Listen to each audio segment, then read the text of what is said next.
네, 1강 시작하겠습니다. 네. 안녕하십니까. 제가 OT 강의 때도 말씀드렸다시피 제가 실무를 여러분 수험생들께 전해드림으로 인해서 이해를 통한 수험 대비가 되도록 제가 그렇게 강의를 하도록 하겠습니다. 배상책임보험은 일단은 책임이 가장 중요합니다. 그럼 책임이 뭘까요? 책임이라는 거는 특정한 결과가 발생했을 때 그러한 결과를 발생시킨 사람에게 어떠한 법률적인, 경제적인, 사회적인 사회적인 비난을 받을 수 있는지 아니면은 긍정적인 보상을 받을 수 있는지로 간단히 요약할 수 있겠죠. 그렇다면 책임이란 결과의 행위에 대한 기속입니다. 기속이라는 거는 갖다 붙일 수 있다는 거죠. 이러한 행위로 인해서 결과가 발생했다. 자, 그로 인해서 그러한 행위를 한 사람에게는 이익도 가져갈 수 있고요. 그리고 때에 따라서는 불이익해질 수도 있습니다. 행위자는. 그 배상책임보험 영역에서는 가장 중요한 것은 아무래도 법률적 책임이죠. 사회생활을 함에 있어서도 가장 중요한 것은 법률상의 책임입니다. 뭐 경제적인 책임을 진다. 경제적인 책임을 진다는 것도 결국은 법률적으로 발생하게 되는 의무를 부담하게 되는 것이기 때문에 법률상의 책임을 다만 금전적으로 지는 것을 경제적 책임이라고 합니다. 자, 가장 중요한 법률적 책임으로 들어가서 살펴보면 구체적으로는 세 가지 분야로 나눌 수가 있습니다. 가장 중요한 거는 민사법적인 책임. 주로 배상책임보험 영역에서도 민사법적인 책임을 다루게 되고요. 그 다음에 형법적인 책임. 잘못하게 되면 감옥 가게 되잖아요. 그런 책임입니다. 그리고 행정법적인 책임. 행정법적인 책임이라는 거는 운전면허 음주운전을 하는 경우에는 음주운전을 하게 되면 형법적인 책임이 따라오게 되는 거고 과속을 하게 되면 벌점 맞게 되죠. 벌점 맞게 되는 걸 행정법적인 책임이라고 합니다. 특히 미성년자에게 술을 팔아도 영업정지를 당하게 되죠. 영업정지를 당하게 되는 것 행정법적인 책임입니다. 그 다음 가장 중요한 민사법적인 책임을 살펴보면 자 저기 바로 민법 조문이 나옵니다. 민법 제750조. 민법 750조는 불특정 다수에 의해서 생길 수 있는 배상 책임 법률을 말합니다. 배상 책임을 말하는 거고 계약상에 있는 책임은 세무불이행 책임으로 통칭할 수 있습니다. 자,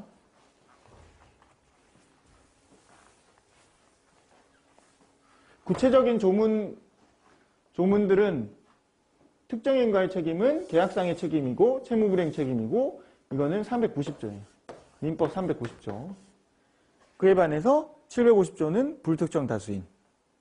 그게 가장 큰 축을 이루는 배상 책임입니다. 요거는 계속적으로 반복되기 때문에 제가 수없이 반복해서 말씀드리게 되면 충분히 숙달되실 겁니다. 그 다음에 책임의 종류. 자, 그럼 민사법적으로는 어떤 책임을 지느냐? 금전적인 책임을 지는 거는 뭐 너무 당연하죠? 그 다음에 직접 이행. 내가 상대방에게 그림을 그리겠다고 얘기를 해줬어요. 근데 내가 그림을 안 그리면 어떻게 됩니까? 그러면 상대방이 저보고 그림을 그리라고 하겠죠. 그러면은 저는 대신 돈을 줄게.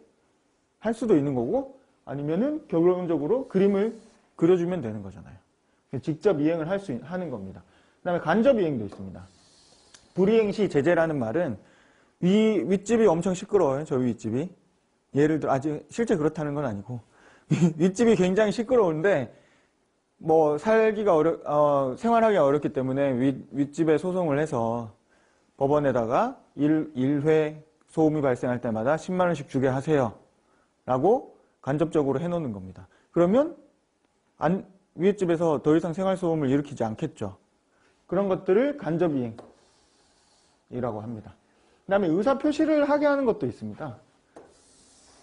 내가 어떤 사람으로부터 부동산을 하나 샀습니다. 근데 그 사람이 넘긴다는 의사표시를 안 해줘요. 그럼 등기를 못 하잖아요. 그러면 등기를 못 할 때는 법원에다가 의사표시를 가름하게 하는 재판을 요청할 수 있고 그렇게 되면 재판에서는 그 부동산을 넘긴다는 의사표시를 하게 되는 판결문을 내줍니다. 그러한 것이 의사표시를 하게 하는 겁니다. 이러한 책임들이 민법상의 책임이고요. 주로 책임의 영역은 개인과 개인입니다. 특히 개인과 법인. 법인도 법인 기업체. 민법상에서는 개인이나 법인이나 다 동일합니다. 권리 의무의 주체가 될 수 있고요.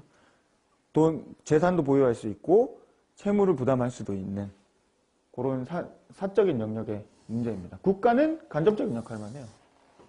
물론 상대방이 돈을 안 주면 법원에다가 소송을 제기할 수 있죠. 그리고 판결문을 받아서 그래도 돈을 안 주면 판결문을 집행해야 되지 않습니까? 그 과정에서 국가가 역할을 할 수는 있는데 국가 역시 간접적인 역할에 그치는 겁니다. 개인과 개인이 소송을 해서 결과가 나오는 거를 국가가 보조해 주는 거죠. 국가는 간접적인 역할에 빠져 있는 겁니다.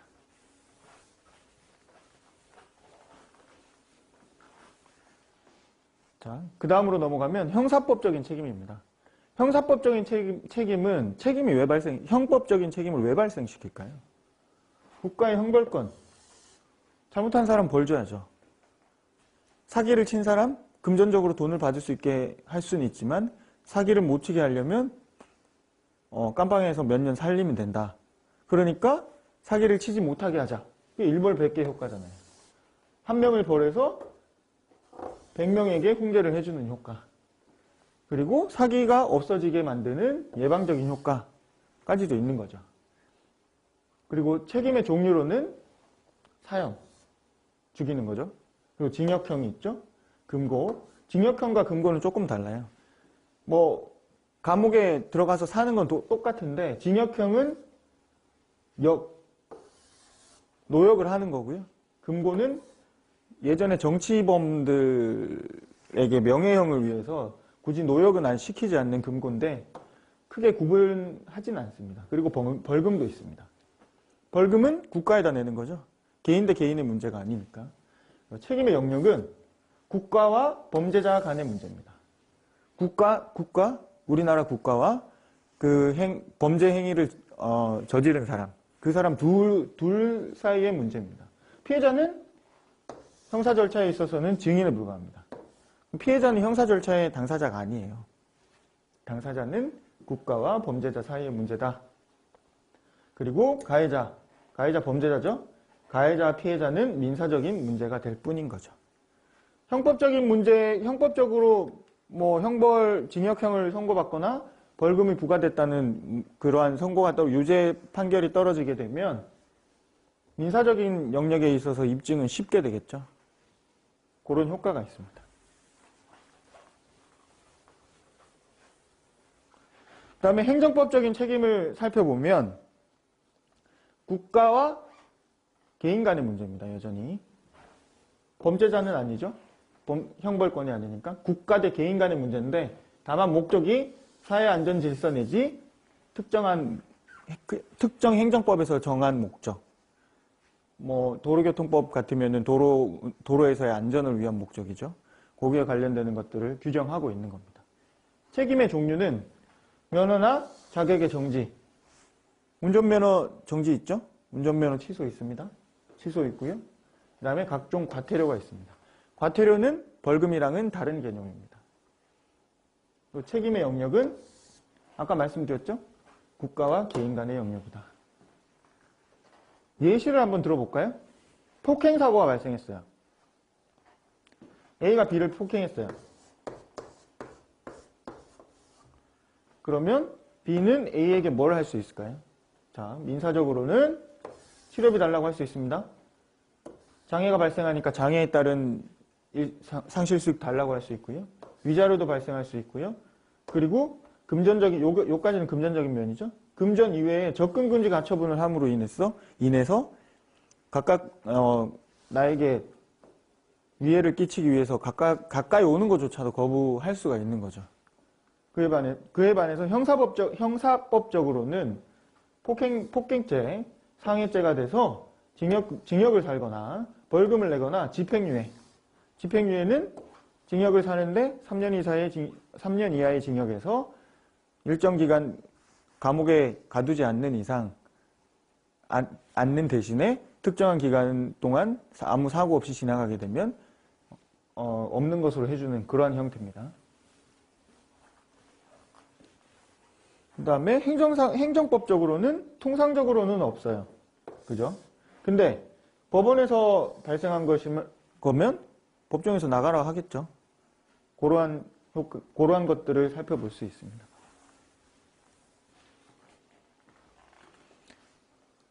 그 다음에 미성년자. 제가 책에다가 간단히 적었는데요. 책 교재를 보시면 미성년자에게 그 술을 파는 경우에 음식점은 영업정지가 되겠죠. 행정법적으로. 그리고 미성년자에게 팔았으니까 그 식품위생법 위반 등의 벌금이 선고될 수 있습니다. 그리고 만약에 민사적으로는 입증만 가능하다면, 요거는 가상적이긴 한데, 미성년자의 부모가 가게를 상대로 손해배상, 위자료 청구 소송 등을 가상적으로는 가능하게 되는데, 제가 봤을 때는 책임이 인정될 여지는 작다고 보이고요. 그 다음에 음주운전 교통사고. 음주운전으로 교통사고가 되면 손해배상 당연히 발생하죠. 그 다음에 교통사고 처리 특례법 등으로 징역도 살 수 있고요. 집행유예, 벌금도 받을 수 있습니다. 그 다음에 행정적으로는 면허의 정지, 취소, 그리고 벌점 등 다 받게 됩니다. 하나 개인의 행위가 법률적인 책임이 발생하는 것은 항상 세 가지 면을 항상 살펴주셔야 됩니다. 나중에 추후 실무를 하시다가도 벌점이나 이쪽으로 문의가 오는 경우도 굉장히 많고요.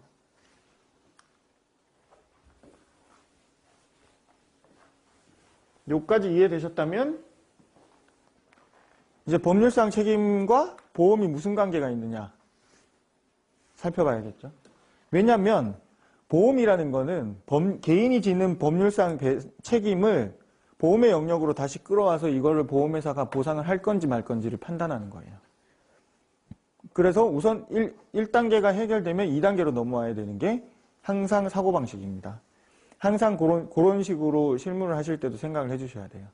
피보험자가 보험상의 책임을 지는가? 책임을 진다. 그렇다면 과연 보험회사는 보험금을 줘야 되는가?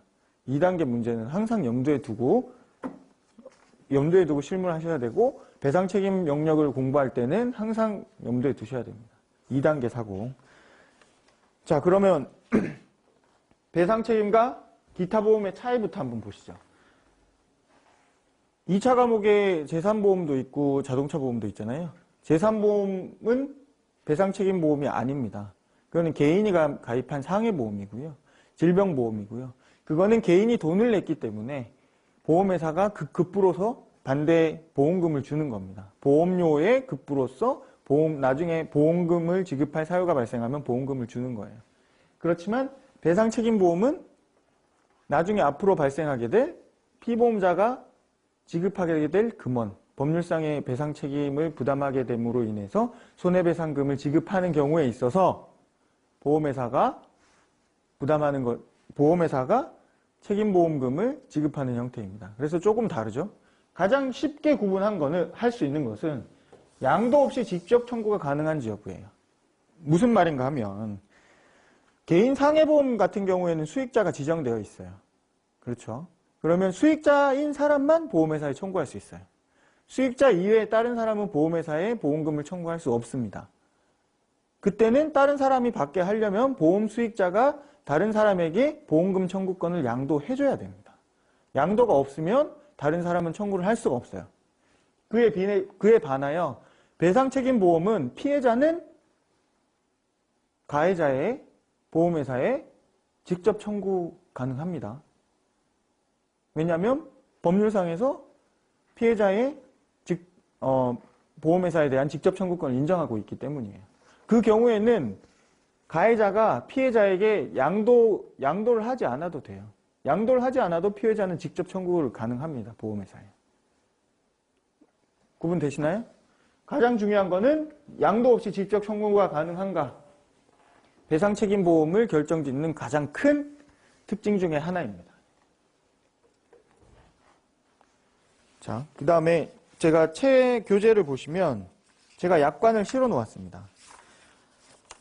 주로 배상책임보험, 책임근제에서 가장 많이 보게 될 그 보험 담보는 영업배상 책임보험과 그리고 영문 CGL 약관 그리고 일상생활 배상 책임 정도일 거예요. 그 다음에는 근로자 재해보장 책임보험. 요 네 가지 정도를 충분히 차이점과 그 약관의 구성이나 약관의 내용을 개괄적으로 이해하고 계시면 이 과목은 충분히 합격 점수를 받으실 수 있으세요.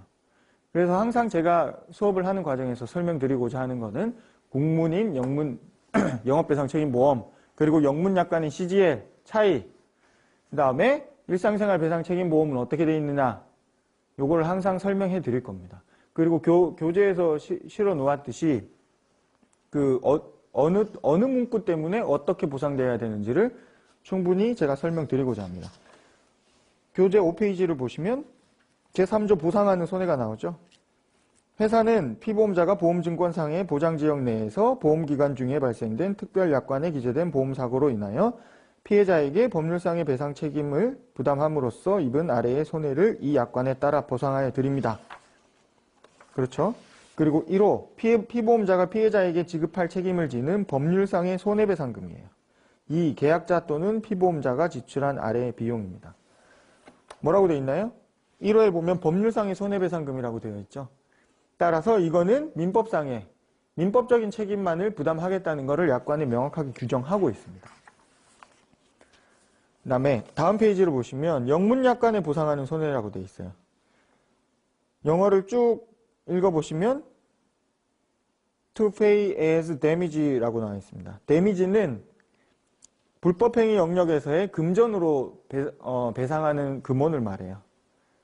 그래서 따라서 역시 영문 CGL 약관도 민사법적인 책임입니다. 이해를 돕고자 제가 라에 설명을 한 부분은 예외적으로 형사법적인 그 변호사 보수가 담보되는 경우가 있습니다. 임원배상 책임보험이고요.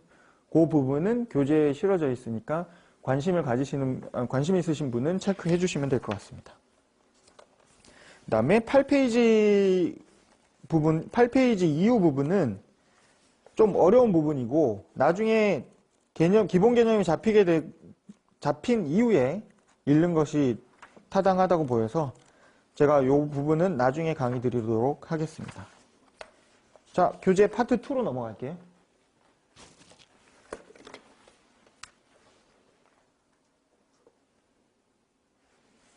자, 파트 2 39페이지입니다. 법률상 배상 책임이에요. 자, 아까 말씀드렸다시피 민법상의 책임은 채무불이행 책임과 불법행위 책임으로 나뉩니다. 390조 채무불이행 책임이에요. 750조 불법행위 책임입니다. 390조는 교재를 볼까요?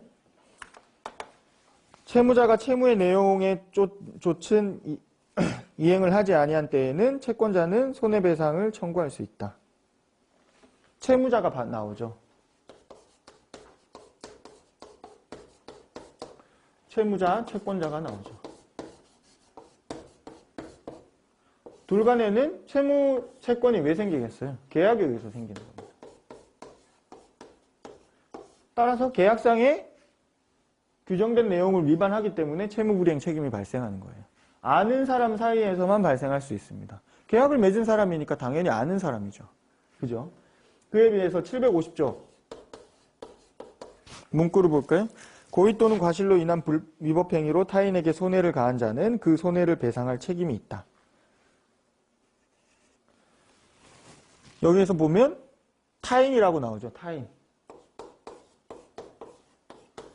채무자, 채권자가 아니라 타인이 나옵니다. 결국 불특정 다수. 제가 길거리 지나가다가도 차에 치일 수가 있죠. 둘 사이에는 계약관계가 없지 않습니까? 그 경우에 드러나게 되는 배상 책임은 750조입니다. 배상 책임, 법률상의, 민법상의 배상 책임을 규정하는 가장 큰 두 기둥. 390조, 750조. 굉장히 중요한 개념입니다. 책을 읽으시다 보면 개념은 바로 서실 거예요. 자, 다음 페이지 보시면 고의과실의 입증주체. 자, 390조. 390조는 계약상의 책임이죠. 계약상의 채무불이행 책임은 가해자가 가해자 스스로 고의과실이 없음을 입증해야 돼요. 가해자가 누군가요? 채무자입니다. 채무자. 가해자는 돈 줄 의무가 있는 사람이잖아요. 돈을 줄 의무가 있으니까 채무자라고 하는 거고, 자, 피해자는 돈을 받아야 될 사람이죠. 채권을 가지고 있는 사람입니다. 따라서 피해자 이꼬르 채권자, 채무자 이꼬르 가해자예요. 따라서 민법 390조에서는 채무불이행 책임은 가해자가 고의과실이 없었음을 입증해야 돼요. 누가? 본인이. 가해자가 고의과실이 없었다는 걸 입증해야 돼요. 그러나 750조는 일반 불법행위는 피해자가 가해자의 고의과실이 있음을 입증해야 돼요. 위에는 없음을 입증해야 되고 밑에는 있음을 입증해야 됩니다. 피해자가 타인인 불특정한 가해자한테 얘가 가해 행위를 한 가해자의 고의과실을 피해자가 입증해야 되는 거예요. 두 건 다 고의과실이 있어야 하는 거는 동일합니다. 다만 입증 책임이라는 것이 입증 책임을 부담하는 경우에는 굉장히 법률상으로는 불리한 지위에 놓이게 됩니다. 왜냐하면 입증을 못하게 되는 경우에는 어떻게 되느냐? 그것이 바로 입증 책임이거든요. 자, 가해자가 고의과실이 없음을 입증 못하게 되면 고의과실이 있는 게 되는 거예요. 따라서 가해자는 피해자에게 배상 책임을 부담하게 되는 겁니다. 그러나 750조로 가게 되면 피해자가 가해자의 고의과실이 있음을 입증 못하게 되면 피해자는 가해자에게 돈을 받을 수가 없습니다. 입증 책임을 누가 부담하느냐에 따라서 결과가 확연하게 달라질 수 있습니다. 그렇기 때문에 피해자나 가해자 입장에서는 여기에 적용되는 법리가 무엇인지 항상 따져야 됩니다.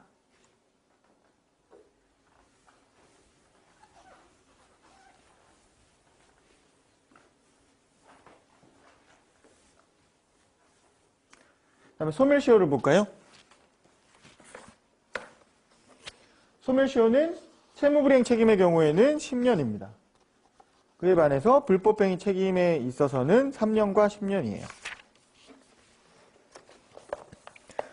교과서를 보시면 채무불이행 책임은 특별한 규정이 없습니다. 따라서 민법 제162조 제1항에 따라서 일반 채권의 시효 10년이 적용되고요. 불법행위 책임의 경우에는 제766조에 따라서 불법행위로 인한 손해배상의 청구권은 피해자나 그 법정 대리인이 그 손해 및 가해자를 안 날로부터 3년간 이를 행사하지 아니하면 시효로 인하여 소멸한다. 제2항 불법행위를 한 날로부터 10년을 경과한 때에도 전항과 같다. 라고 되어 있습니다. 2010년 1월 1일자에 자동차 사고가 났어요. 뺑소니.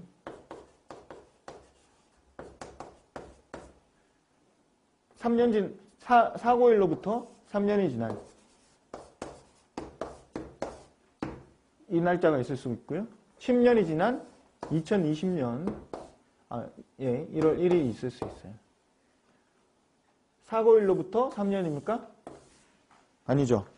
여기에 보시면 법정 대리인이 그 손해 및 피해자나 그 법정 대리인이 그 손해 및 가해자를 안 날로부터예요. 뺑소니가 있었기 때문에 사고일 내는 가해자가 누군지 모르잖아요. 만약에 6개월 후에 알게 되었다. 그러면 2010년 6월 1일자로 알게 됐다. 그러면 이때로부터 2013년 6월 1일까지는 손해배상 청구를 해야 되는 겁니다. 다만 가해행위 있은 날로부터 10년 안에 돼야 되는 거죠. 둘 중에 하나라도 먼저 도달하게 되면 시효로 인해서 손해배상 청구권이 시효로 소멸합니다. 그래서 통칭적으로 3년의 경우를 단기 소멸시효라고 하고요. 10년의 경우를 장기 소멸시효라고 합니다. 요거는 다른 책을 읽다가 나오는 경우에 참고하시면 될 것 같아요.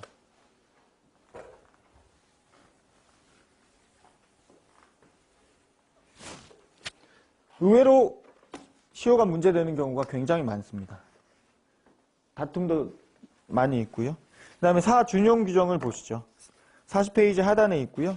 준용 규정이라는 거는 다른 데에 규정되어 있는 조문 그 자체를 그대로 가져다가 쓰는 겁니다.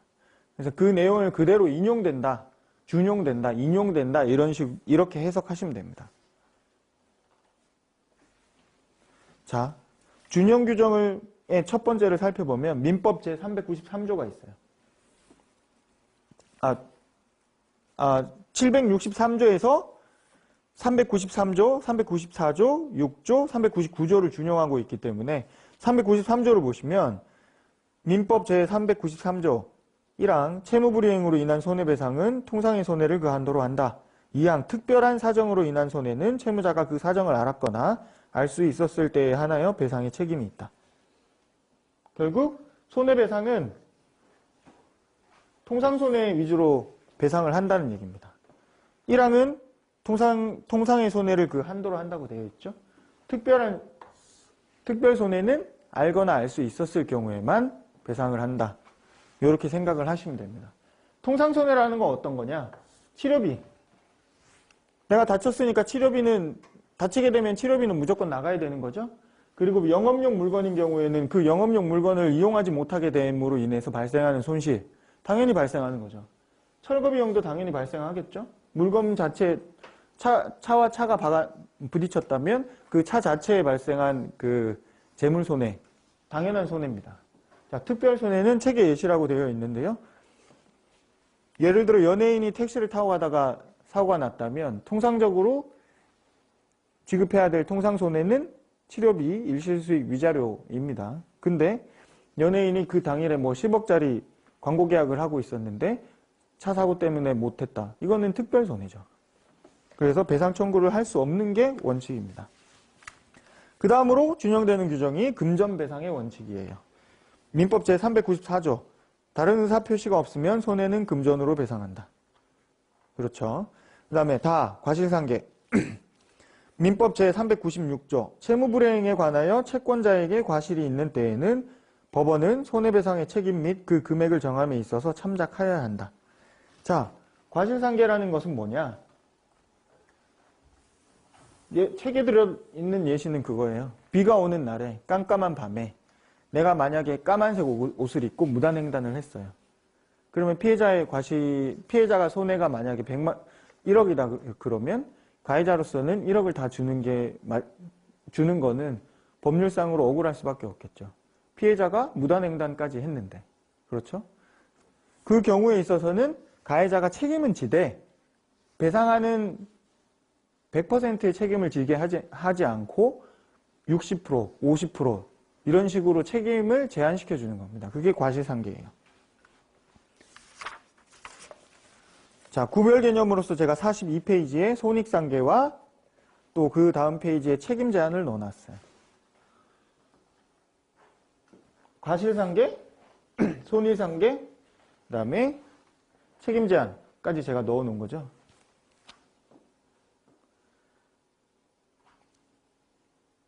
과실상계는 아까 피해자의 사정으로 인해서 피해자에게 책임을 물을 만한 사정이 있는 경우에 손해배상을 100% 하지 않는 게 과실상계였고요. 손익상계는 그 사고로 인해서 지출하지 않아도 될 비용을 공제하는 겁니다. 가장 대표적인 것이 사망하게 된 이후에 사망한 일실수익이 예를 들어서 2억이다.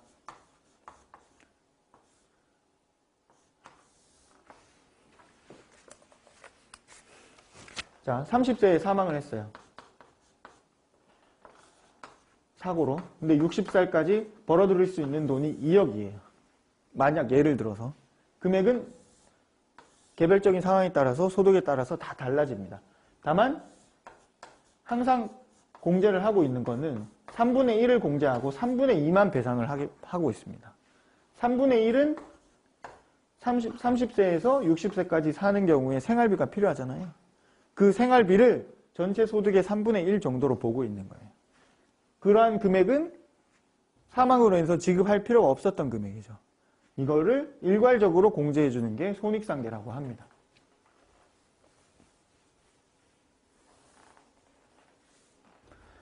자, 사망보험금의 경우에는 어떻게 되느냐? 사망보험금, 예를 들어서 피해자가 손해배상금을 받아야 될 돈이 4억이고 피해자가 개인적으로 가입한 상해 사망보험금이 2억이라고 하면 자동차 사고로 사망했을 경우에는 가해자로부터 4억을 받을 수 있고 피해자가 가입한 보험회사, 개인적으로 가입한 상해보험으로부터 2억을 받을 수 있어요. 그러면 손해배상금 4억에서 내가 받은 2억을 빼느냐? 이건 아니라는 거예요. 배상책임보험금은 내가 가해자한테 당당하게 요구하는 거고 2억 상해보험금은 내가 가입한 보험회사에 배상책임보험회사가 아니라 상해보험회사에 내가 낸 보험료에 따른 반대급부로서 보험금을 달라고 하는 거예요. 전혀 다른 개념이기 때문에 이거는 손익상계가 아닙니다. 들어가다가 한 번씩 이거를 헷갈려 하시는 부분이 있는데 가해자 회사에 배상책임보험회사가 있어요.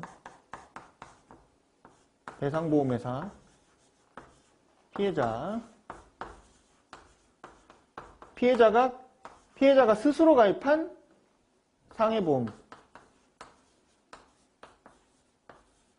아까 그 예에서 가해회사에 4억 청구할 수 있고요.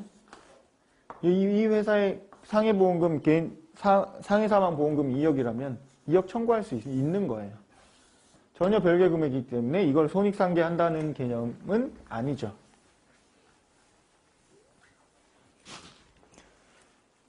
그 다음에 과실상계와 손익상계 뭐부터 해야 될까요? 두 개 다 해야 되는 경우가 있잖아요. 생계비는 아까 비 오는 날에 무단횡단 한 경우를 하면 과실상계도 해야 되고 사망을 했기 때문에 손해상계도 해야 됩니다. 뭐부터 할까요? 과실상계부터 합니다. 과실을 까고 그 이후에 생계비를 공제를 하는 거예요. 3분의 1. 이거 어떻게 외우면 되냐? 객관식 외울 때는 좋아요. 기역, 시읒이기 때문에 기역이 먼저 온다. 과실상계부터 먼저 하는 겁니다. 네.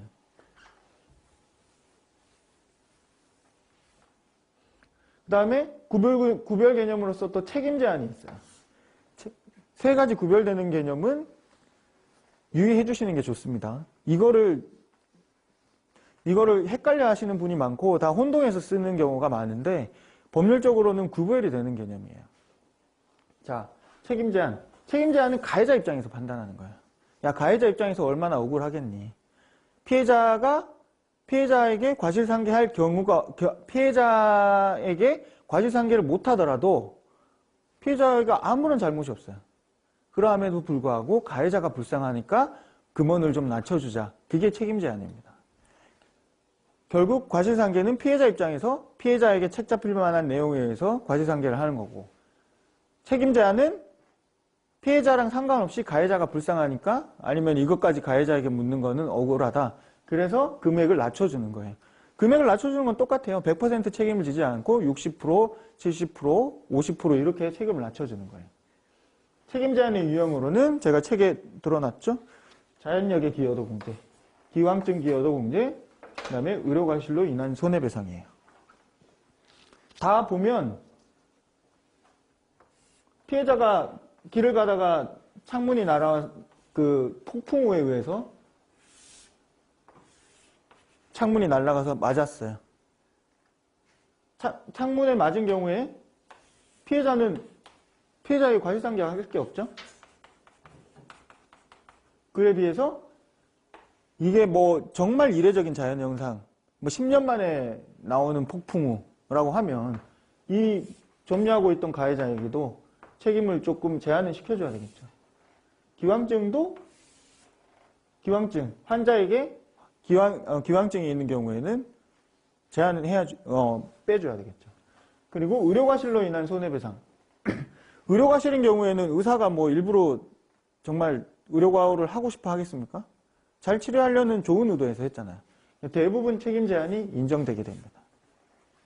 요까지 하시고 2강에서 다시 진행하도록 하겠습니다.